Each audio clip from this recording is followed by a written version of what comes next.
Un tema muy recurrente cuando se hace discusión de evolución o de la evolución es que se suponga que los seres humanos descendimos de un primo común con los primates, con los simios, y que esto se habría producido una separación hace 6 millones de años atrás.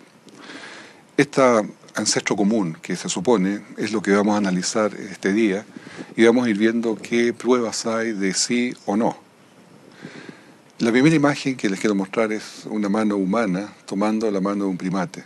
Se puede ver la diferencia enorme que tenemos en la piel, en la suavidad, en la habilidad también, que discutiremos más tarde, de la mano humana comparada con la mano de los animales. Y ya comenzamos a establecer una serie de diferencias.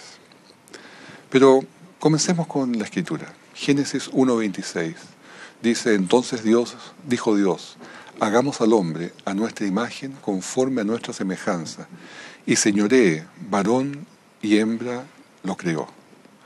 Aquí nos está dando una indicación muy interesante. Primero, que Dios los creó hechos hombres, maduros, adultos, listos para reproducirse. No los creó niños, ni los creó monos, ni mucho menos. Los creó hombres, completos. Y varón y hembra los creó. Y fíjense, aquí se crea una primera paradoja para la evolución. Porque si es por la evolución, no deberían existir sexos. Los sexos es una simple complicación que se está dando a esta reproducción, que podría ser mucho más simple siendo de seres hermafroditas. Hay algunos en la naturaleza que lo hacen, pero la mayoría, los humanos por cierto, los animales y las plantas y las flores y todo, se reproduce con sexos. Existen masculino y femenino, macho o hembra. Y estos sexos tienen los sistemas apropiados para copular, los cuales también son complementarios unos con otros. La pregunta es cómo pudo haberse producido esto a través de un sistema de selección natural o todo lo demás. Simplemente deja muchas respuestas sin contestarse. Es una paradoja para la evolución. El pensamiento evolucionista siempre va a ir para llevar al científico que está comprometido, muy comprometido, profundamente comprometido con el dogma de la evolución, para tratar de encontrar fósiles de simios que sean casi humanos o que pueda probarse que tienen alguna similitud con los humanos. Una vez aceptado ese paradigma de la evolución, toda evidencia que se encuentre va a ser interpretada bajo este lente, bajo esa consigna, porque es su conjunto de creencias, y eso va más allá de lo que un científico debería hacer estrictamente hablando, en forma muy profesional, porque todas las personas son seres humanos, así que siempre está el dogma presente, y ese va a pasar a ser su religión.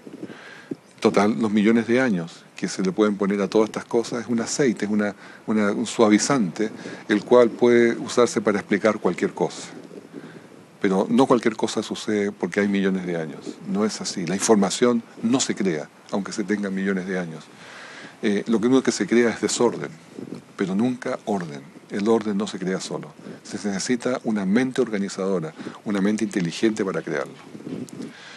Hay un paleoantropólogo llamado Milford Wolpoff que escribió un libro de su propio tema, paleoantropología, y dice que creo que la objetividad no existe en ciencias. Aún en el terreno de juntar datos, se está haciendo decisiones sobre lo que debe guardarse y lo que debe ignorarse, lo que refleja el marco en que se ubica el científico. Es decir, tiene que tomar decisiones. Dice, esto me sirve, esto no me sirve, y lo va a tomar de acuerdo a su marco de creencias, de convicciones. No lo va a hacer en forma absoluta, neutra, digamos así. También el doctor John Gribbin y doctor Jeremy Cherfas escribieron un libro, el cual justamente explican algo bastante parecido. Dice, los evolucionistas debemos admitir, ellos son evolucionistas, ¿no?, que la historia de la paleontología no brilla como un ejemplo de la búsqueda de la verdad, especialmente cuando se trata de la verdad del origen del hombre. Dicen después, sabemos que la imagen popular de un científico es la de un buscador apasionado de la verdad, y esta no puede estar más lejos de la realidad. lo escribe en ese libro The First Chimpanzee, el primer chimpancé. Y desde luego que dejan algo que es muy humano. No pueden evitar la pasión de buscar lo que ellos creen, más que buscar algo que es totalmente neutro. El diluvio universal ahora tuvo una importancia enorme, es muy importante para la fe cristiana, y esto no puede dejarse de lado, debe ponerse el énfasis correspondiente. El diluvio es absolutamente crucial. Y el diluvio, que están todas las demostraciones debajo nuestro a través de las capas sedimentarias, con 1 millón de millones de fósiles que están enterrados allí, fósiles que no se producen el día de hoy en ninguna parte. Es decir, tuvo que haber una razón muy especial para que todos esos fósiles llegasen a estar enterrados allí. Bueno, nosotros simplemente creemos que es el diluvio, que lo produjo en un periodo no más allá de un año. Es un año, 17 días, duró el diluvio. Pero acá tenemos una imagen que, siendo la Biblia verdad, no habría tiempo para pretender la evolución. O sea, no les queda tiempo porque según la Biblia Adán y Eva pasó hace 6.000 años aproximadamente atrás.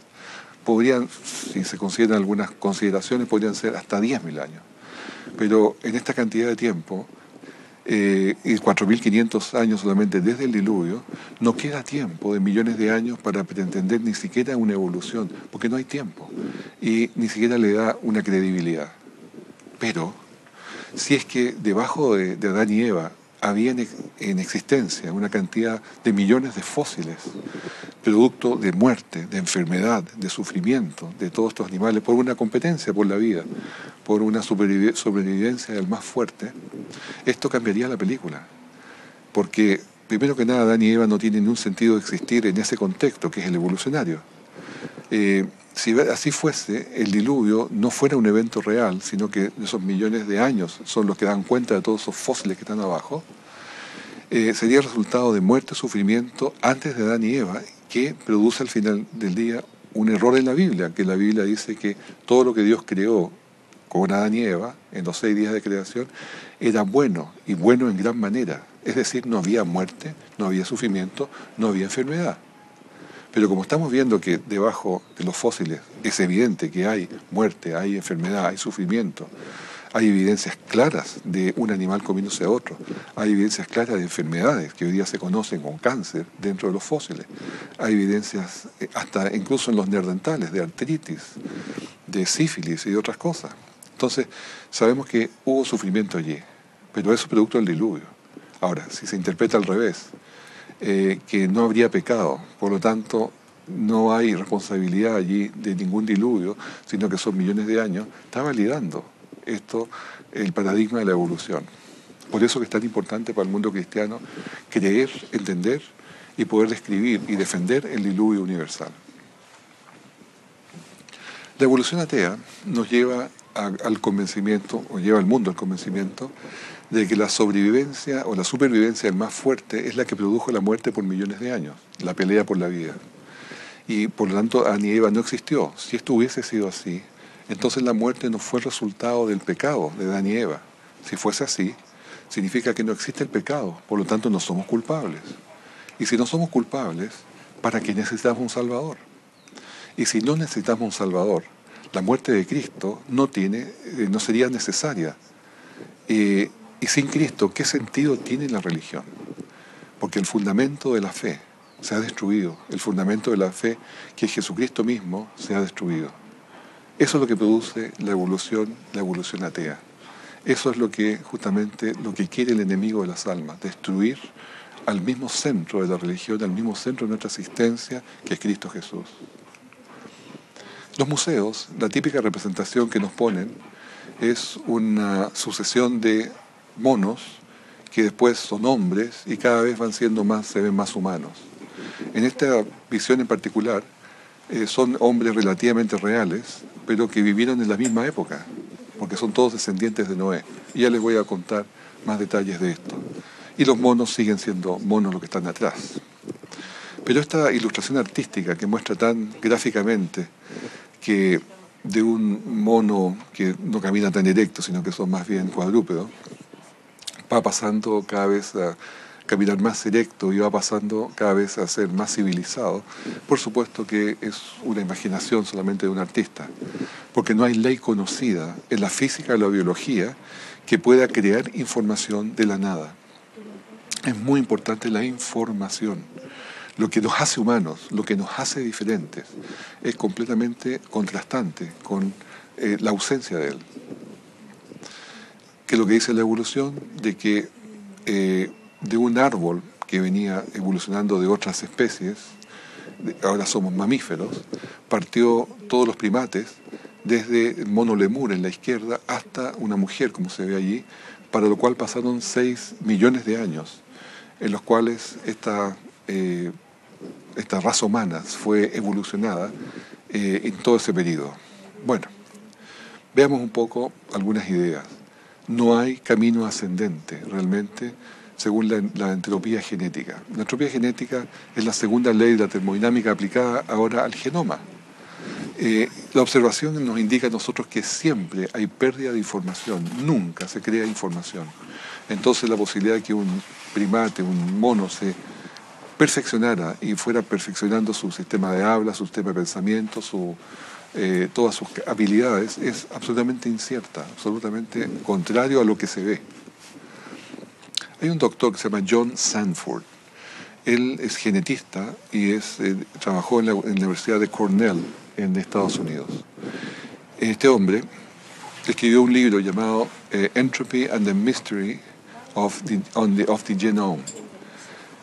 Un libro publicado en el año 2008 y que tiene una profundidad fantástica, porque él analiza esto de la entropía genética, o sea, el desorden que se produce en el gen, las mutaciones que se producen en los genes. Y dice que es una poderosa evidencia de que la vida y la humanidad debe ser joven. El genoma se está degenerando, o sea, el ADN nuestro está perdiendo información continuamente, porque a medida que vamos viviendo, se van reproduciendo nuestras células, se van agregando errores que no se corrigen con los sistemas correctores que tiene el ADN. Y estos errores se pasan de generación en generación, a los hijos, a los nietos. Entonces, cada uno de nosotros genera en la vida entre 100 y 300 mutaciones, las cuales se le entrega al hijo, la cual a su vez le agrega sus mutaciones al nieto. Es decir, llevamos entre 300 a 900, y así sucesivamente de generación en generación. Este problema del genoma humano, si le tratamos de aplicar a cientos de miles de años, simplemente no funciona. La humanidad se habría extinguido hace mucho rato, porque el genoma humano no puede funcionar con todos esos errores por cientos de miles de años, menos con los 6 millones de años que se pretenden desde la salida del primo mono hasta el día de hoy con el ser humano. No hay tiempo. El genoma humano dice no puede seguir existiendo cuando entropía genética va aumentando y aumentando los errores. La entropía genética probablemente es el mecanismo fundamental para explicar el proceso de extinción, no solamente del hombre, sino que de muchos animales. Se cree que por eso se han extinguido. La extinción en el pasado y en el presente se puede entender mucho mejor, no que fueran por los cambios climáticos, pero por la acumulación de mutaciones. Esto es muy consistente en realidad con una creación sobrenatural y con una tierra joven. El doctor John Sanford usó un modelo computacional de simulación numérica y calculó cuánto podría alcanzar la humanidad antes de extinguirse. Y llegó, según esos cálculos, a solo 268 generaciones. Cuando nosotros pensamos que una generación tiene entre 35 y 50 años, podemos multiplicar simplemente de que la humanidad no pasa mucho más allá de los 10.000 años.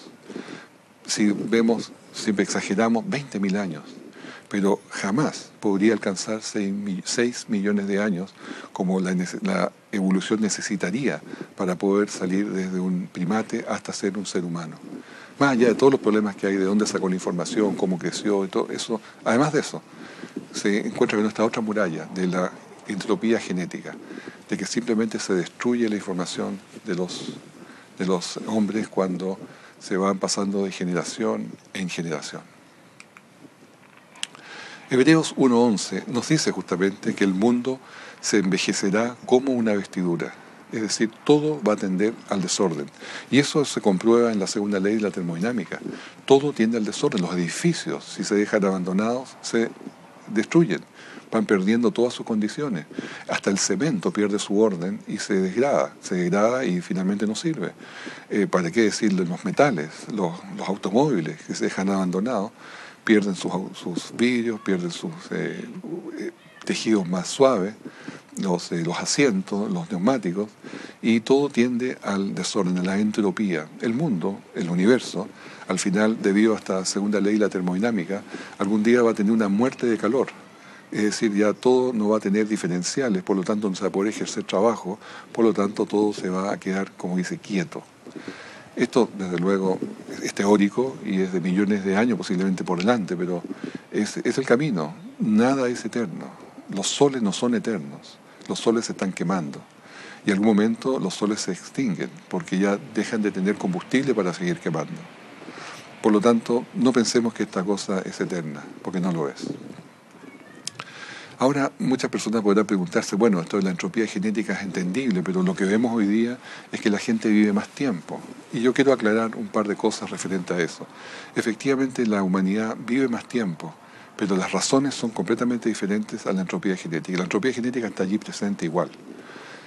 Se va produciendo enfermedades y enfermedades al punto de que la entropía genética hoy día produce alrededor de 1000 enfermedades, las cuales se transmiten, o más bien no se transmiten porque ya es casi extinción. Por ejemplo, el síndrome de Down, síndrome de Hutchinson-Gilford, o los síndromes, enfermedades como gigantismo, enanismo, o enfermedades que son fibrosis quística, que basta con pequeños errores y ya se producen.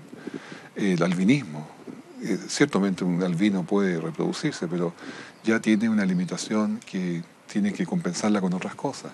Y así, 1000 enfermedades.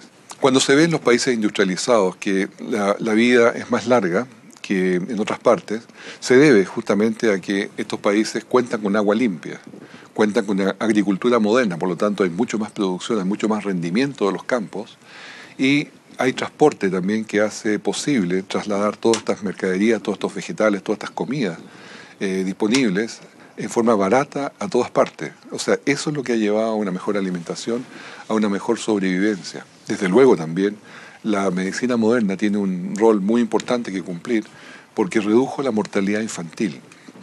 Es decir, cuando mueren menos niños que están recién nacidos, las estadísticas se mejoran inmediatamente. Es cierto que los ancianos, hay más ancianos hoy día que pueden vivir hasta los 80 años, hasta los 85 años, pero consideremos antes de ello la mortalidad infantil. Chile tiene en este momento 8 por cada 1000 nacidos nacen muertos. Pero eso es un buen récord. Pero el Congo, por ejemplo, cada 1000 nacidos nacen 112 muertos. ¿Ya? O sea, tiene un muy mal récord. ¿Y esto es por qué? Por falta de asistencia médica, por falta de higiene, por muchas deficiencias dentro del servicio de salud. Eso es lo que se ha mejorado principalmente. Y eso es lo que ha mejorado la estadística de la sobrevivencia de los seres humanos hoy día. Pero no es por la entropía genética. Vamos a ver unos principios básicos también para finalmente llegar a la explicación de los simios y de todo. Pero quiero explicarles antes cómo se origina la vida. El origen de la vida es un gran problema para la evolución. Y el origen de la vida podemos hablar de que lo más básico que hay son los aminoácidos. Los aminoácidos son pequeños bloques, los cuales se van poniendo en cadena. Como vemos ahí en la imagen, de diferentes colores, que son diferentes aminoácidos, se van poniendo en una cadena que después tiene que doblarse. Esta cadena tiene que estar en un orden perfecto, o sea, no puede tener ninguna sola aminoácido fuera de su lugar. Y de todos los aminoácidos que hay algunos que son naturales, están en la naturaleza en forma espontánea, de estos solamente 20 son buenos para la vida humana, o para la vida en general. Y estos 20 aminoácidos tienen que ser todos de mano izquierda. Hay aminoácidos de mano derecha y aminoácidos de mano izquierda. Tienen que ser todos de mano izquierda y tienen que tener las uniones peptídicas adecuadas, las uniones químicas adecuadas. Bueno, habiendo dicho eso, Las proteínas, que son lo que forman los aminoácidos, las proteínas son la base de la vida. Podemos decir que la proteína, que es una formación de muchos aminoácidos de un orden perfecto, de un doblado perfecto, son de 3 dimensiones. Estas proteínas, sin embargo, como te explicaba recién, tienen que formarse por lo menos por unos cuantos cientos de aminoácidos, digamos 500 aminoácidos. Y estos 500 aminoácidos tienen que estar en el orden correcto, en la secuencia correcta. Tienen que ser levógiros, que son de mano izquierda, y tienen que ser de uniones peptídicas.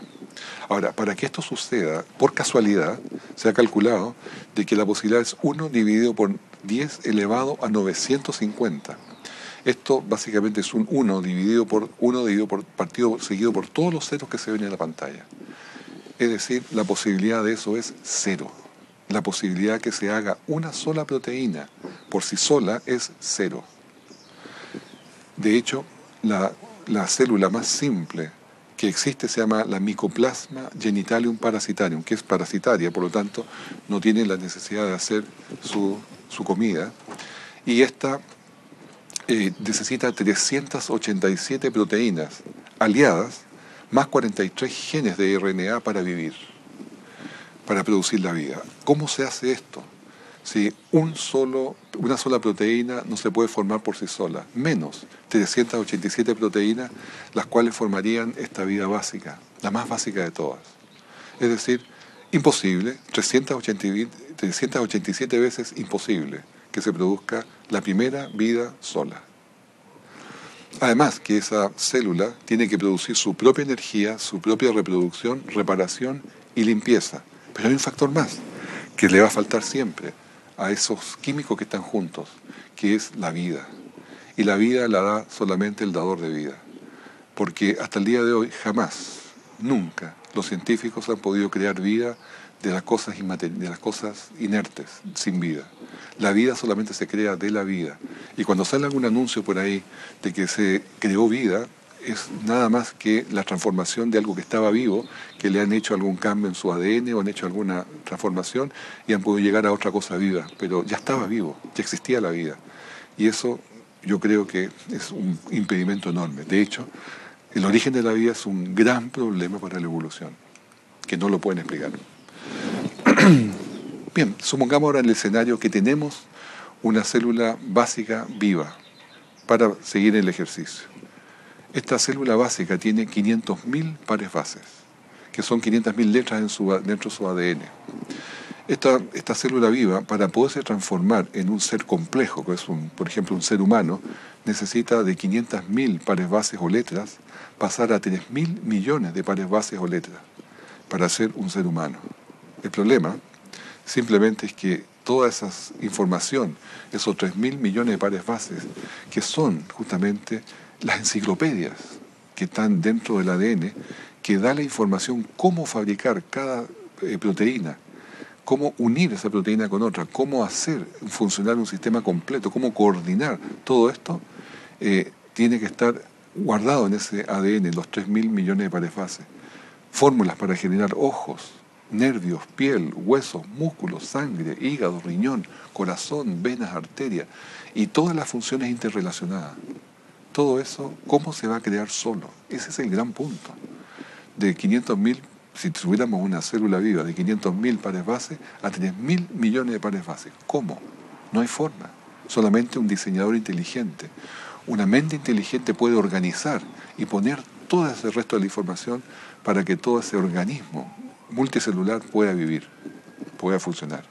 Más aún, que cada célula del cuerpo se especializa y toma un rol, dejando otras habilidades de lado. Y esto es imposible sin una mente que organice y cree todas estas funciones coordinadas. Esta próxima imagen que tenemos es del cromosoma del ser humano, que está compuesto por 23 cromosomas, pares de cromosomas, los cuales vienen 23 del ovario y vienen 23 del espermio. Estos tenemos en el cuadro, podemos ver un par del número 1, 2, 3, son un par de cromosomas en cada uno de ellos. Pero porque uno viene del padre y el otro de la madre, que se acoplan y se combinan. Pero me interesa mostrarles más que nada el último, que es donde dice XY, el cromosoma número 23, que es el cromosoma del sexo. Y el cromosoma del sexo tiene una cosa muy particular, que es el cromosoma Y, que es el último. Ese es exclusivo del ser humano, del hombre. El hombre humano es el que tiene el cromosoma Y, nada más. Y ese cromosoma Y se transmite de padre varón a hijo varón a nieto varón. Las mujeres nunca lo tienen. Como entre los hombres no nos reproducimos, ese cromosoma Y siempre es igual, nunca varía. Es decir, podemos decir fácilmente que de nuestro primer padre, podemos decir Adán, Noé, viene ese cromosoma Y inalterado. Y eso de hecho es así, porque todos los varones, todos los seres humanos varones, tenemos el mismo cromosoma Y. Las pequeñas diferencias que pueden haber son por mutaciones que ha habido en diferentes líneas de descendencia, pero son absolutamente menores. Y eso nos identifica a todos como una sola raza. Es muy interesante porque ya voy a hacer una comparación con el cromosoma Y del chimpancé. También los cromosomas que tenemos, el número de cromosomas que tenemos de diferentes especies es también diferente. Los monos, por ejemplo, tienen 48 o 24 pares de cromosomas. Los seres humanos, como decía, tenemos 23 o 46 cromosomas en total. Las amebas 50, los perros 78, los pollos 78 también.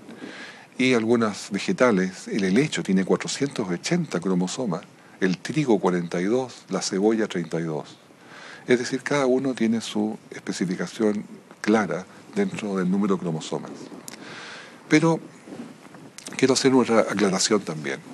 Cuando nosotros tenemos una línea de equipos electrónicos, en este caso como muestra en la imagen, todos esos equipos electrónicos tienen componentes similares, es decir, se usan transistores, resistores, capacitores, transformadores, circuitos, cableríos internos para hacer diferentes funciones, pero ocupan los mismos elementos.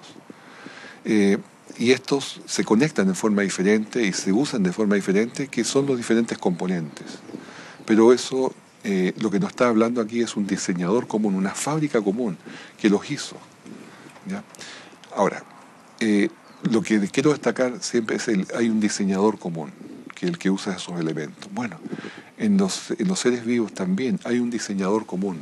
Y el genoma humano tiene una similitud con el genoma del chimpancé, pero debido a que tenemos un diseñador común. Es decir, en un comienzo se habló, en el año 2002, se habló de que había un 98% de compatibilidad entre un ser humano y un chimpancé.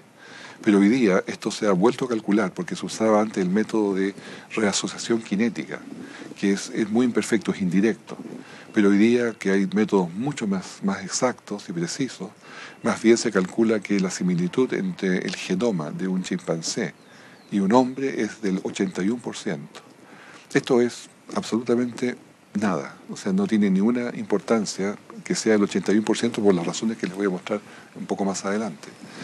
Ahora, el hecho de que haya similitudes no está hablando de que es un mismo diseñador, está bien, pero el diseñador también ocupa ocupa los mismos elementos en ambos. Por ejemplo, el ATP síntesis, los huesos, los músculos, los órganos, enzimas, que son comunes en este caso en diferentes animales. Pero eso no quiere decir de un mismo ancestro, ¿ya? Porque la gran diferencia entre humanos y en este caso los simios, es que nosotros podemos hablar, tenemos un sistema de paladar, lengua y de vocalización completamente único, que nadie más lo tiene. Podemos hablar, comunicarnos, podemos hacer planes, tenemos conciencia, tenemos principios, conocemos el bien y el mal, podemos ser amables, nos podemos poner en los zapatos de otros. Los animales simplemente no pueden, porque son una especie inferior, son una especie hecha con otro objetivo. El ser humano, el que fue hecho a la imagen de Dios primeramente y después, desde Set en adelante, a la imagen de sus padres, de Adán y Eva.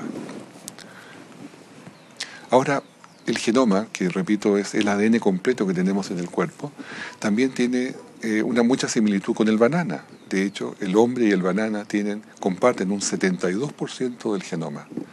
¿Significa esto que somos medios bananas? En absoluto, no quiere decir eso. Lo que nos quiere decir es que tenemos bioquímicamente similitudes con el banano porque es necesario para comerlo. Y es así, si fuera cada planta o cada animal en la Tierra diferente bioquímicamente, no podríamos alimentarnos. ¿Cómo podríamos usar los aminoácidos, los azúcares, las grasas del alimento? No podrían aprovecharse, sería como comer piedras y arena. Por lo tanto, el hecho de que seamos similares en el genoma es justamente para poderlos tener como comida. Por lo tanto, cuando hablamos que el chimpancé tiene un 81% de similitud, no nos está diciendo más de lo que nos dice un plátano, una lechuga, o nos dice cualquier otro elemento que es bueno para consumir. Ahora, la diferencia que hay entre razas es algo muy importante, y esto nos habla una sola palabra. Existe una sola raza en el mundo de seres humanos. Más adelante vamos a tratar ya sobre los neandertales, los Homo erectus, pero por mientras hablemos de los hombres modernos. La diferencia que hay entre razas de todos los diferentes aspectos, como lo vamos a ver en la próxima diapositiva, es solamente de 0,012%. Es poquísima. Somos todos iguales y casi idénticos. Más bien existe mayor diferencia entre dos blancos, porque son diferentes morfológicamente, tienen diferentes tamaños, diferentes tipos de pelo, diferentes características. Eso tiene un 0,2%, pero de raza solamente es 0,012% en el ADN. Ahora vamos a ver unas imágenes de una mujer oriental, una mujer aborigen de Australia, otra que es de la India, otra que es de África, otra que es esquimal y otra que es de las islas también, y una caucásica o blanca. ¿Diferencia entre todas ellas? Solamente 0,012%, que es prácticamente nada, es una sola raza. Las diferencias que hay de pigmentación es nada más debido a la melanina. La diferencia entre la caída de los ojos es nada más que tejido adiposo, que está más en uno que en otros. De los ojos azules es nada más que falta de melanina. Del pelo rubio es falta de melanina. O sea, es un elemento que es común en todas estas diferencias. Así que no hay mucha diferencia entre unos y otros. Aquí tenemos un cuadro también que comparamos el genoma del hombre con el chimpancé, el gorila y el orangután. Podemos ver en la primera línea de que todos, el hombre, el chimpancé, el gorila y el orangután, comparten un genoma, o sea, una parte del genoma. Perfecto.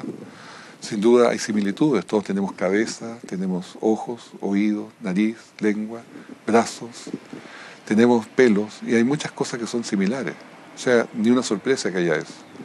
La segunda línea muestra que el hombre tiene solamente un genoma, una parte del genoma del ADN y el otro no lo tienen. La tercera muestra que los tres primeros la tienen y el último no lo tiene. La cuarta columna, muestra de que todos compartimos ese gen. Y por último, dice el último que solamente con los chimpancés se comparte uno y los otros son diferentes, pero iguales entre ellos, entre el orangután y el gorila. El chimpancé, sin embargo, es el más cercano dentro de toda la cercanía que puede hablarse del hombre. 81% decíamos, que no es tanto tampoco. Concentrémonos ahora en el cromosoma Y, como está en el círculo allí, porque ese cromosoma Y, como dije, no cambia de generación en generación. Y esto es tremendamente importante, porque al no mezclarse, no cambiar, podemos trazar hasta el origen inicial de nosotros, de nuestra raza, dónde puede haber habido un cambio. Y se comparó, efectivamente, ahora con la biología molecular, se puede comparar el cromosoma Y del hombre y el chimpancé. Se hizo y se publicó en el año 2010, hace 2 años, la comparación entre estos ambos cromosomas Y. La revista Nature informó que un análisis completo del cromosoma Y comparado con el chimpancé, se concluyó que eran destacadamente divergentes. La mayoría de sus descubrimientos no se ajustan, dicen, al repetido 98% de similitud entre los genomas del hombre y el chimpancé, ni tampoco que compartan un antepasado común. Sigue después, bajo conceptos evolucionistas de cambios graduales, el cromosoma Y, en sus estructuras, genes, secuencias, distribución, debieran ser lo mismo en ambas especies. Sin embargo, las diferencias son marcadas. Y la diferencia del gen MSY, que es la zona específica del varón en el cromosoma Y, es más comparable a la diferencia entre el pollo y el humano antes que el chimpancé. Y otro informe, que también fue publicado en la revista Nature, en enero del 2010, dice que el cromosoma Y está lleno de sorpresas. David Page, del Whitehead Institute for Biomedical Research en Cambridge, Massachusetts, dijo, él y su equipo recién ha descubierto que el cromosoma Y de los humanos y de los chimpancés son, escuchen bien, horrendamente diferentes unos de otros. Y uno se pregunta, ¿por qué dice el doctor Page horrendamente? Porque él cree en evolución. Y él cree que los chimpancés son los parientes cercanos evolutivos que tenemos. Y cuando ve esto, se da cuenta que la cosa no es así. Y reportan que más del 30% del cromosoma Y del chimpancé no tiene alineación con el humano. 30%. O sea, deja el 70% de similitud solamente. ¿Y recuerdan cuánto decíamos que tenía el plátano? 72%. Y la relación, por lo tanto, entre el cromosoma Y del humano y del chimpancé se ha hecho pedazos. Eso es de tremenda importancia, porque con esto se acaba este famoso historia de que lo dicen tan libremente, de que nosotros venimos de un pariente común con los monos. Justamente este programa que muestro acá del ABC, que es traído desde el BBC de Londres, que se dice el origen de nosotros, se analizaba justamente esto, pero diciendo lo contrario. Libremente decían que se asumía que veníamos de los chimpancés y de los monos, con parientes comunes, y que, por lo tanto, el clima había hecho la gracia del cambio. Mira cómo dice, esta serie explora, dice, el poderoso y sorpresivo cambio anatómico que nos han dado nuestros antepasados, lo necesario para sobrevivir 6 millones de años. Ya explicamos que no es posible los 6 millones de años, cuando hay solamente 268 generaciones posibles de seres humanos. Bueno, la adaptación, según la versión evolucionista, y esto lo saqué justamente de estos mismos documentales de BBC, dice que las adaptaciones, grandes o pequeñas, están ocurriendo en forma habitual en todas las especies y demuestra cómo la evolución trabaja. Esto es un gran error, una gran mala representación de lo que está pasando. Nosotros cuando vemos adaptación, estamos viendo exactamente eso, adaptación de la especie, dentro de la especie. Jamás eso no se puede llamar evolución, porque ahí siempre hay pérdida de información, nunca ganancia de información. Por lo tanto, la adaptación no es evolución. La adaptación es pérdida de información, es lo contrario a la evolución. Dice, el cambio de forma de los picos de los pinzones de los Galápagos, el oscurecimiento del color de las alas de las polillas en Inglaterra y por el advenimiento de la revolución industrial. Son argumentos ya que pasaron hace mucho rato y quedan absolutamente probadas que eso no es evolución, eso es adaptación, sobrevivencia del más fuerte, simplemente. Esas polillas se desaparecieron porque eran blancas cuando se había todo teñido de plomo por la mugre que estaba en el aire. Y es por eso que los pájaros se las comieron de una forma más fácil y desaparecieron. No tiene nada que ver con evolución. Entonces, analicemos un poco qué es lo que es la evolución, la microevolución y la macroevolución. Primero, la adaptación, que se le llama malamente microevolución, sucede en la naturaleza efectivamente. Pequeños cambios de coloración, altura, pelaje de los animales que los adaptan mejor para vivir en una circunstancia u otra. Pero esta adaptación es después de varias generaciones que han muerto porque no pudieron sobrevivir. La sobrevivencia más fuerte es parte también aceptable del creacionismo, donde nosotros, claro que aceptamos de que hay animales que no pudieron sobrevivir. Un perro que se movió, por ejemplo, a vivir a un sector helado, de gran dureza del clima, por cierto que el que tiene menos pelo no va a sobrevivir. Y la próxima generación, solamente aquellos que lograron tener pelo largo van a poder sobrevivir. Eso es adaptación. Pero ese perro que tiene pelo largo nunca más va a tener pelo corto. O sea, perdió información. Sin embargo, la macroevolución, esto es, formación de nuevas especies a contar de una anterior, jamás sucede, nunca, jamás. Un perro se va a transformar en gato, o un gato en caballo, o un caballo en elefante, un elefante en otra cosa, jamás. Menos, un mono transformarse en ser humano. Esto es macroevolución, no sucede así y nunca va a suceder así, porque implica muchas cosas de las que hemos estado hablando que no suceden. Cuando esta serie que mostraba la BBC hablaba de tiempos, ponen una imagen de que dado suficiente tiempo, todas las cosas pueden suceder. Efectivamente, como decía el evolucionista Julian Huxley, que si había suficiente tiempo, un grupo de monos con máquinas de escribir pueden escribir la obra completa de Shakespeare. ¿Ya? Y yo les puedo decir con toda seguridad que con todo el tiempo que se queda, con los millones de años que quieran poner, ni la obra de Shakespeare, ni un laptop se formaría solo. Necesita un diseñador. Así que no es cosa de tiempo, es cosa nomás de que necesita una mente inteligente para que haga esa función. Después del diluvio, la Tierra se vuelve a poblar. ¿Cómo se vuelve a poblar? Esto nuevamente siguiendo en la trayectoria para explicarlo de los simios y de los hombres. Génesis 9:19 nos dice que estos tres, que son los hijos de Noé, y de ellos fue llena toda la tierra. Ellos fueron los que poblaron la tierra posteriormente al diluvio. Y ahí tenemos la imagen de la izquierda, a Noé con su esposa y sus hijos. Los tres hijos varones que tenía, por lo tanto, Noé le transmitió a sus tres hijos el mismo cromosoma Y. Y la madre, o sea, la madre de esos hijos, no le transmitió a nadie su ADN mitocondrial, porque el ADN mitocondrial solamente, se lo transmitió a los hijos, pero ya no, ahí se detuvo, porque el ADN mitocondrial se puede transmitir hacia las generaciones posteriores solamente a través de hijas, porque se transmite a través de mujer a mujer.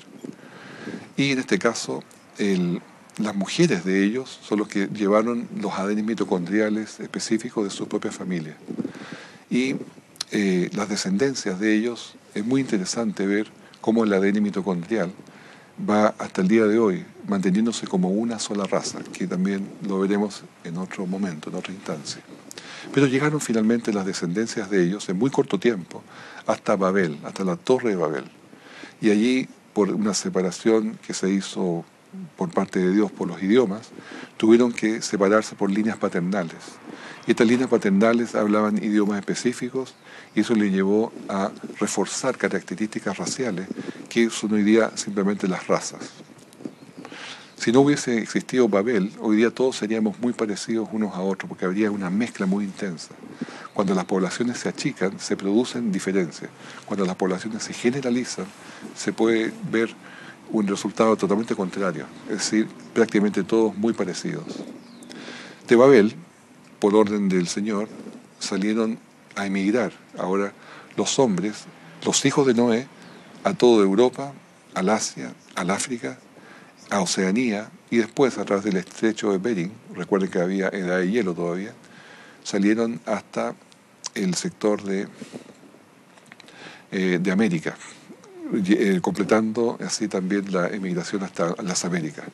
¿Qué es lo que dicen los cuadros evolucionistas? De que todo salió no de Babel, sino que salió un poco más al sur, desde África, porque África tiene una gran diversidad racial. Esa es la razón por la cual dan ellos. Y es muy interesante, también tema de otra conversación, de que hay líneas de migración que se ven a través del ADN mitocondrial, porque tiene pequeños cambios que son las mutaciones, y así se pueden trazar hacia dónde se han ido las diferentes poblaciones y poder determinar, curiosamente, hacia dónde se movieron. Inicialmente habían 3 líneas mitocondriales, la M, la N y la R. Pero hoy día se cree que hay solamente una sola raza, porque hay solamente una ADN mitocondrial. Bueno, una vez que se produjo la dispersión desde Babel, el año 2250 a.C., lo primero que se encuentran enterrados en los niveles más bajos después de esa época, se encuentran Homo erectus, que está en la figura en rojo. Posteriormente, ya más arriba, se encuentran los neandertales y después los Homo sapiens, que son ya los hombres más modernos.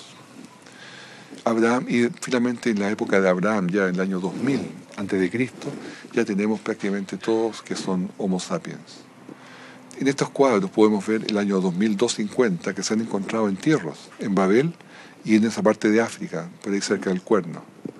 Pero después, en el año 2100 antes de Cristo, se pueden ver una distribución mucho más grande de hombres neandertales, de hecho, en África, en Europa y en Asia. Posteriormente, en el año 2000 antes de Cristo, se encuentran ya una mezcla de hombres más modernos, algunos neandertales, y ya los Homo erectus comienzan a desaparecer, para finalmente el año 2000 después del 2000, tener ya prácticamente todos hombres modernos, Homo sapiens, en los desentierros que se han hecho, y allí también a América han pasado solamente Homo sapiens. Ahora vamos un poco a lo que dice la evolución. Su objetivo de los evolucionistas ha sido descubrir fósiles que parezcan casi humanos, para probar el caso que ellos tienen. Y para esto se han postulado muchísimos casos, tal vez cientos, que se encuentra un pedazo de hueso acá, otro pedazo por allá, y se empieza a construir una historia a través de dientes, una mandíbula, un pedazo de cráneo, y que finalmente se llegan a conclusiones o no se llega a ninguna conclusión. Pero los que más destacados, los que se han publicitado más, son los Ramapithecus, los Australopithecenes, los Australopithecus afarensis y los Homo habilis, que son todos monos. Hay tres reclamos que han sido llamados el hombre de Java, el hombre de Nebraska y el hombre de Piltdown, que lo vamos a ver en detalle, y finalmente el Homo erectus, el Homo florensis, el hombre de Neandertal y el hombre de Cro-Magnon son simplemente verdaderos hombres, ¿ya? Para no mezclarlos. Estos son todos descendientes de Noé. Los otros vamos a ver caso por caso. Primero, el Australopithecus africanus, que es el niño Town. Fue descubierto por Raymond Dart en 1924 en Town, en Sudáfrica. El descubrimiento consiste en la cara completa, dientes, mandíbula y caja endocranial.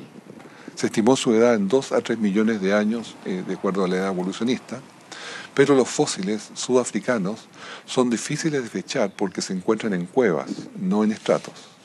Los dientes serían los de un infante de 5 a 6 años, pero el tamaño del cerebro es de 410 centímetros cúbicos, alcanzando cuando fuera adulto 440 centímetros cúbicos. Esto es muy relevante.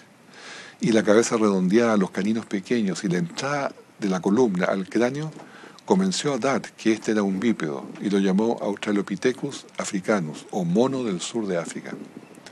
Aun cuando se hizo famoso, la interpretación de Dart fue rechazada por la comunidad científica, es decir, fue dejado como un simio, como un mono extinguido, pero mono todavía. Otro muy famoso que apareció son el Australopithecus afarensis, o llamada también Lucy. Se reveló en el año 2006 que se encontró otro Australopithecus, igual que Lucy, pero mejor conservado. Y esto prácticamente desarmó la historia. Porque se sabe que hoy día, que claramente que por los restos del cráneo, este cráneo no son ni siquiera un intermediario entre mono y hombre. No caminaba parado como los hombres, como se dijo en un comienzo. Los dedos de sus manos y sus pies eran curvos, porque son especiales para colgarse de los árboles, y eran largos, como los monos. Sus brazos eran muy largos, que llegaban prácticamente hasta las mitades hasta casi al suelo. Y porque viven en los árboles. El mecanismo en las muñecas ahora también tenía un bloqueo que le permite caminar con 4 pies apoyándose en los nudillos. Se llama knuckle walking. Y el órgano de balance, que también se pudo escanear del oído medio, da la evidencia que no pudo andar de pie. Y el cerebro, desde luego, era de un tamaño menor como el de los monos. O sea que Lucy, que se mostró como la mejor opción, no era ni siquiera parecida a un homínido, a un hombre. Ahí tenemos nuevamente los huesos que se encontraron de Lucy a la izquierda y un esqueleto más completo hecho de plástico. Otro más que se encontró es el Toumae o el Sahelanthropus thadensis, y podemos ver sus cejas prominentes, que no tiene frente prácticamente. Su cráneo pequeñísimo, 320 a 380 centímetros cúbicos, comparable al tamaño de un chimpancé. La apertura posterior de su columna sugiere que caminaba agachado, o sea, en cuatro patas. Y todo el mundo consideró que era un hallazgo de importancia, pero que era simplemente un mono. No era en absoluto un precursor del hombre. Y así otros ejemplos: Australopithecus robustus, Australopithecus boisei, o este procónsul africano, que se ve claramente que tiene las mismas características de un chimpancé actual, moderno. Esto es una imagen del Museo de la Galería de la Evolución de Melbourne, Australia. Y miren cómo se mezclan una con otra tratando de mostrar que hay una evolución. El Homo sapiens es el de arriba, que somos nosotros. El Homo neanderthalis son los neandertal, que son prácticamente idénticos a los hombres. El Homo erectus, que son los iniciales, después inmediatamente de Noé, también está allí, pero después ya entramos a la categoría simios. Homo habilis, Australopithecus afarensis y Australopithecus africanus. Todos ellos simplemente simios, nunca hombres, ni siquiera intermediarios. La caja torácica. Los simios la tienen en la costilla en forma cónica, como se ve a la derecha. Los seres humanos la tenemos en forma de barril, una diferencia. La forma de las caderas son completamente diferentes unas de otras, porque la primera, para andar erecto, en dos pies, y la segunda de los simios es para andar en cuatro patas. Como se ve allí, es de una forma completamente diferente, y no es posible que una haya podido evolucionar en la otra. O la pelvis, también del chimpancé, es completamente diferente a la humana, como se ve en la imagen. El bipedalismo, o sea, caminar en dos pies, es una diferencia básica entre humanos y simios. Porque para caminar de pie se ocupa mucho menos energía que caminar en cuatro patas. Los esqueletos, podemos verlo allí comparándolos, y estos esqueletos de diferentes simios son totalmente diferentes, aun cuando tienen características parecidas, como los fémur, los brazos, los cráneos, tienen alguna similitud, desde luego, pero son diferentes especies, creadas por un mismo diseñador. El tamaño del cerebro también es muy relevante. Los simios tienen todos alrededor de 300 a 400 centímetros cúbicos de caja craneal. En cambio, los seres humanos tienen alrededor de 1400 a 1600. De hecho, los neandertales tenían una mayor capacidad de lo que tenemos nosotros hoy día en capacidad de la caja craneal. Ahora, el tamaño del cerebro varía según la especie y no está relacionado con la inteligencia, más bien se relaciona con el tamaño del cuerpo. Por esta misma razón, las mujeres tienen un cerebro más pequeño. Los pigmeos también tienen cerebro más pequeño que los zulús, por ejemplo, pero la inteligencia promedio de todos es la misma. Es decir, la mujer, aun cuando tiene un cerebro por su tamaño corporal más pequeño, su inteligencia es similar a la del hombre, que tiene tamaño más grande. Los humanos antiguos promediaban alrededor de 1500 centímetros cúbicos. El límite inferior que se conoce es de 700 centímetros cúbicos. Los chimpancés tenían del orden de 300, pero se puede encontrar casos de hasta 700 en los gorilas más grandes. Pero hoy día el promedio actual es de 1359 centímetros cúbicos. Es decir, si lo comparamos con los 1500 que tenían en la época de los humanos más antiguos, simplemente el cerebro, la caja craneal se está achicando, no creciendo, como quisiera el evolucionismo. Eso está en un informe publicado en el año 2011. Ahora, las razones para el cambio de evolución del hombre, del mono, del simio al hombre. Esto es nuevamente interpretación de las películas, como decía, los documentales del BBC. Dice, hoy hay muchos que creen que los cambios climáticos son una gran amenaza para el futuro de la humanidad, pero también creen que estos cambios en el pasado fueron la esencia creativa que ayudó a formar a nuestros antepasados. Basado en nuevos descubrimientos de los climas extremos, el paleontólogo Rick Potts ha dado una nueva gran teoría, que la variabilidad de clima fue la fuerza que llevó a la evolución humana y nuestros antepasados se adaptaron al cambio. La capacidad mental de repente se disparó y los simios se vieron transformados en humanos. O sea, si le sacamos un poco las palabras a esta declaración, nos está diciendo que debido al cambio climático, los monos se transformaron en hombres. Y realmente es una declaración bastante de creencia. No hay ninguna evidencia para eso. Aquí tenemos ya los Homo erectus. Los Homo erectus son los primeros descendientes de Noé, y como podemos ver a mano derecha, ese esqueleto es un hombre perfectamente formado, idéntico a los hombres de hoy día. Lo único que se le podía decir que los Homo erectus tenían el cráneo un poco más grueso, pero que no hace ninguna diferencia. El niño de Turkana, que fue descubierto en Turkana, en África, es un niño posiblemente de unos 12 años de edad, de 1,80 m de altura, y resulta muy semejante a la raza Neandertal. El evolucionista Donald Johanson describe este fósil. Dice, era alto y flaco. La forma de su cuerpo y la proporción de sus miembros resultan las mismas que los actuales africanos de la zona ecuatorial. Las medidas de sus miembros son totalmente iguales a la de los actuales blancos norteamericanos adultos. Es muy interesante, o sea, son humanos simplemente. Después, hace poco se descubrieron los Homo florensis, que se les llamó hobbits también, en Indonesia, que son humanos, pero que son pigmeos. Y son pigmeos tal como existen pigmeos en África, en Australia, en Tailandia, Malasia, Indonesia, Filipinas, Papúa Nueva Guinea y en Brasil. Hay pigmeos de todas partes, de pequeños cráneos, pero son humanos. El hombre neandertal fue descubierto en 1856 en el valle de Neander. Tal significa valle, en Alemania. Y eran gente fuerte, de piernas cortas. Se cree, sin embargo, que sufrieron de artritis, raquitismo y sífilis. Probablemente vivieron durante la edad de hielo y fueron muy longevos. Los neandertales usaban joyas, instrumentos musicales y hacían pintura en las cavernas, eran capaces de hablar, enterraban sus muertos.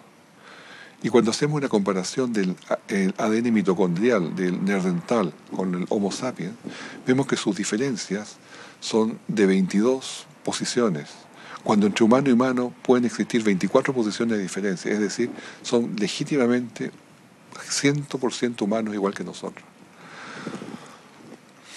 Ahora las diferencias, dice, el análisis del ADN del neandertal no pudo mostrar ninguna diferencia significativa del ADN de los humanos modernos. Esto está en un informe de Nicholas Komnilelis del año 2001. La última tecnología de ADN dice que de la biología molecular, dice que los neandertales son 99,7% idénticos a los humanos modernos, que el 1 al 4% del ADN puede encontrarse en los euroasiáticos y de que 8 genes son diferentes a los humanos modernos. Estos gobiernan proteínas que manejan el metabolismo, el crecimiento de la cabeza y el color de la piel. Y los neandertales son totalmente humanos y deben clasificarse como Homo sapiens. Un informe del año 2010. Aquí tenemos la imagen de una mujer neandertal y que basado en la evidencia que se tiene del ADN, se cree que la han puesto, ¿no es cierto?, como una mujer de piel clara y con posibles pecas y algo colorina también, porque en el ADN mostraban esas características que hoy día se conocen perfectamente bien. También se simuló a través de computador forense estos huesos que se pudieron recubrir de músculos y piel, y esas serían las imágenes de los neandertales, perfectamente normales para el día de hoy. Tenemos diferentes imágenes. Y finalmente el entierro de los neandertales. La mayoría de los antropólogos reconocen que el entierro es un acto humano y religioso. Y la mejor evidencia que los neandertales eran 100% humanos es que en sitios los humanos y los neandertales se han enterrado juntos. Ahí es donde se encontraron. Y las poblaciones humanas eran muy pequeñas, aisladas unas de otras. Gradualmente se acumulaban cambios en el ADN mitocondrial hasta un punto de verse diferentes por la separación. Es decir, sin duda ellos vivieron aislados, vivieron en la edad de hielo y no tuvieron mucha relación con los otros humanos que eran los primos, digamos así. Nada en la nueva información elimina la posibilidad que los neandertales se mezclaron con los Homo sapiens para ser parte de la misma especie. Conclusión. Los neandertales son 100% humanos, vivieron en un medio frío y duro, tienen cejas prominentes, cuerpos fuertes y piernas cortas, y son un grupo de personas aisladas. Los hombres de Cro-Magnon, se llama Homo sapiens sapiens, que son modernos, descubierto en 1868 en Cro-Magnon, Francia. Se encontraron entierros con 5 esqueletos, en los cuales habían herramientas de piedra, antenas de ciervo talladas, colgantes de marfil y conchas. Los cromañones vivieron en Europa y prácticamente son personas de altos, musculosos y un poco más fuertes que los actuales. Eran hábiles cazadores, artesanos y artistas, famosos por sus artes en las cavernas como Lascaux, Chabot y Altamira, que ahí tenemos el arte que ellos produjeron, y al medio podemos ver las diosas Venus, que ellos tallaban en antenas de ciervo, las cuales adoraban. Ellos hacían una adoración y sin duda un ser que hace adoración es un ser humano. Los animales no adoran como los seres humanos. El hombre de Pekín se perdieron las muestras y hoy día solamente quedaron copias de yeso. Así que no podemos mucho discutir allí. Y entramos ya a donde son los fraudes. Primero, el hombre de Java, o el Pithecanthropus erectus. Este hombre de Java fue descubierto por Eugenio Dubois en 1891, cerca de la isla de Trinil, en Indonesia. Encontró restos humanos cerca de este resto que había primero encontrado, y la edad se supone que eran 700.000 años.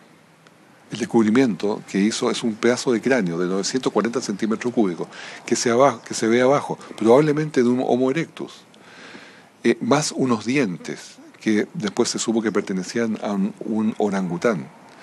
Y al año siguiente descubrió también un fémur de 15 metros de distancia que era de un humano moderno. Y no hay ninguna razón para creer que el cráneo, los dientes y el fémur son del mismo individuo. Pero se aceptó que Dubois había encontrado el eslabón perdido y fue aceptado por todos, aun cuando la autoridad había identificado los dientes como de orangután y el fémur como de humano. El hombro de Java, de hecho, fue anunciado por todo el mundo como la prueba indisputable de la evolución del hombre. Los textos y revistas estaban llenas de reconstrucciones e imágenes del hombre de Java, al que se le dio el impresionante y científico nombre de Pithecanthropus erectus, que es hombre mono erecto. Esto fue un fraude, y hoy día salió de los libros, ya no se considera ni mucho menos un eslabón perdido. Pero siguió la historia, el hombre de Piltdown. El hombre de Piltdown fue descubierto en 1908 por Charles Dawson, que es un arqueólogo amateur, y encontraron un resto de cráneo que era humano, posiblemente de Homo erectus, y se le unió posteriormente una mandíbula de orangután. Y fue presentado nuevamente por 40 años como la prueba de lo que el hombre de Piltdown era la prueba de evolución del mono al hombre. Estuvo en los libros y en 1953 decidieron hacerle pruebas unos científicos de Oxford para determinar que el hueso de la quijada era de un orangután moderno, no pertenecía al mismo cuerpo. Alguien había plantado la quijada en el foso y fue un engaño, un fraude. Hoy día, por supuesto, está fuera de los libros. Y por último, el hombre de Nebraska. Fue descubierto por Harold Cook, un geólogo, y el doctor Henry Osborne en 1921 en Snake Creek, en Nebraska. Y fue el primer hallazgo de América, así que era de gran importancia para los americanos. Se bautizó como el hombre mono del mundo occidental, el Speropithecus. Se ilustró, como se muestra ahí a mano derecha, a partir de un diente, una imagen completa de hombres medios agachados, con caras faciales un poquito simias, y un cazador de fósiles posteriormente fue al mismo lugar de Snake Creek y encontró más evidencia, más dientes, pero que estaban en mejor condición. Se pudo estudiar esto y se determinó que los dientes eran todos de cerdo, de chancho. Pero este fraude igual quedó flotando en la idea. Estos dientes de chancho pertenecían a este cerdo que está aquí, el Chocan Peccary Catagonus wagneri, que está en un zoológico de Phoenix. No era para nada un eslabón perdido. Este otro es un resto de un hombre que se encontró, un hombre de las nieves, allá en 1991, en el glaciar de Smiltlawn, en los Alpes. En ese lugar se encontró, había fallecido obviamente por un mal clima, posiblemente viento blanco, quedó enterrado bajo la nieve y fue descubierto en muy buen estado de conservación muchos años después, 3.000 años después de hecho, y en 3.000 años se pudo determinar que él tenía un alto nivel tecnológico. Era un hombre que tenía un marco, una mochila con marco, con hacha de cobre, fruta seca, equipo para hacer fuego. Ötzi poseía, de hecho, el mejor equipo material disponible de su época. El arco era de la mejor madera conocida. Pensemos que Ötzi pertenece a la época de Salomón y el rey David. O sea, estamos hablando de bastante tiempo atrás. Ahí está en conservación el día de hoy. Pero lo interesante es decir que tenía una alta tecnología. No era un hombre de las cavernas. Y para esto quiero dedicarle solamente un minuto. Esta idea de los hombres de las cavernas, que siempre se ha dicho, es nada más que una idea cultural. Los hombres de las cavernas existen hoy también. Porque un hombre que no tiene información, que no tiene mayor cultura, finalmente tiende a hacer las cosas más básicas. Hay un caso muy interesante que sucedió en el sudeste asiático, donde 2 niños fueron desterrados de sus familias, más o menos a los 8 años, y fueron mandados en un bote río abajo, y ellos pudieron sobrevivir, salvarse, y pudieron establecer una cultura con sus hijos y con sus descendientes, pero fue una cultura súper básica, que no sabían agricultura, porque ellos perdieron la información de sus padres, porque eran tan pequeños que no sabían todavía nada de cómo cultivaban sus padres. Y después se vino a saber la conexión que había entre estas 2 tribus, a través de ADN, a través de la información de la biología molecular. Y se pudo determinar claramente que la cultura se había disminuido, porque no sabían agricultura. Tenían un idioma de ellos parecido al de sus padres, pero básico, como niños. Y todos sus descendientes, aun cuando eran adultos, hablaban como niños. Y así se dan cosas que la cultura se va perdiendo, se va desvaneciendo. Por lo tanto, esta idea de la edad de las cavernas y todo lo demás es cultural. Hoy día hay hombres que están en ese mismo estado. No tiene nada que ver con hombres antiguos, pasados. Al contrario, eran más inteligentes que nosotros. Por último, quiero concluir de que los seres humanos somos diseños muy especiales. Tenemos una naturaleza exquisita. Podemos decir que los humanos estamos sobrediseñados. Nuestras patas, por ejemplo, comparada con los simios, nuestra pata es de dedos cortos, preparada para correr. Los simios no, gastan mucha energía en correr. O las manos, nuestras manos son únicas, con una capacidad como aparatos sofisticados para poder tomar cosas con mucha habilidad que el mono no puede hacer.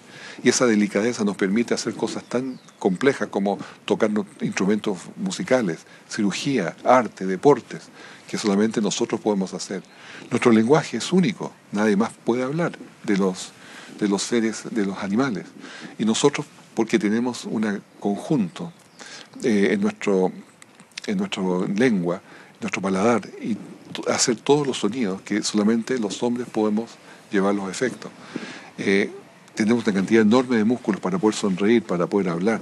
Tenemos también la habilidad de separar en nuestro cerebro nuestro vocabulario. Cuando hablamos muy rápido, unimos las palabras, pero el cerebro las va separando. Y así podemos entender fácilmente un idioma, el mismo idioma nuestro, el materno.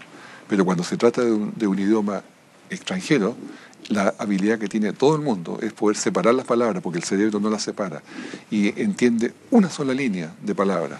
Y ese es el gran problema de los extranjeros viviendo en un país que no es suyo.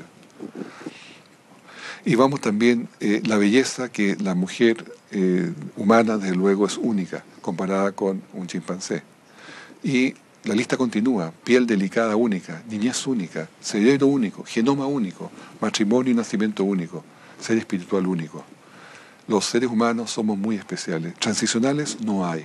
Lo reconocían dos doctores, muy conocidos en la evolución. Doctor Colin Patterson decía: no hay tal fósil que uno pueda usar como un argumento sólido y fuerte, un fósil transicional. Y el doctor Stephen Gould decía: la extrema rareza de las formas transicionales en el registro fósil persiste como un secreto de la paleontología. En resumen, como conclusión, los fósiles de los simios presentados, que se dice que son transicionales, son simplemente simios y están extinguidos. Los descendientes de Noé eran los primeros humanos que vinieron a vivir post-diluvio. El Homo erectus, el Neandertal, los Denovians, los hombres florensis y los Homo sapiens. El genoma del chimpancé es solo un 81% similar al humano, lo cual no dice nada. Y el cromosoma Y es muy diferente en simios y humanos, un 30% desigual, lo cual dice mucho. Todos los humanos descienden de una mujer, de acuerdo al ADN mitocondrial, y de un solo hombre, de acuerdo al cromosoma Y. Son una sola raza. Y la información del ADN siempre se está perdiendo, que es la entropía genética. Nunca se aumenta por azar, y así los simios pudieron transformarse alguna vez en humanos, porque no hay tiempo disponible para pensar en 6 millones de años de evolución. Hay extinción de la raza mucho antes que esos 6 millones de años. Y las similitudes nos hablan de un diseñador común, no de antepasados comunes. Finalizamos con Salmo 139, 14. Te alabaré porque formidables, maravillosas son tus obras, estoy maravillado, y mi alma lo sabe muy bien.